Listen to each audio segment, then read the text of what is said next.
mapenzi yao ndio mapenzi ya Mungu. Wengine wanatueleza, wanatupatia lecture mrefu. Oh, mimi nilisema, sijui mimi nilisema, sijui mimi nilisema. Ile ulisema ni yako, lakini ile itafanyika ni mapenzi ya Mungu. Kwani kuna kiongozi anachaguliwa kwa makosa? Kuna kiongozi anachaguliwa kwa bahati mbaya? Kila kiongozi, Biblia inatuambia kila kiongozi ama uongozi uliopo umeruhusiwa na Mungu.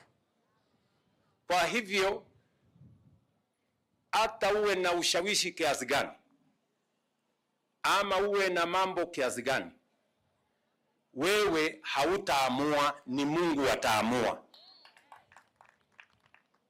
That is the truth as it is. So 2022 wengi hawakuamini inawezekana, lakini Mungu alipanga. 2027 Mungu atapanga vile mambo itakuwa. Ile mimi nawauliza wa Kenya, tuweke amani na tupige kura kwa pamoja. Hiyo ingine Mungu atapanga. Ni kweli ama si kweli?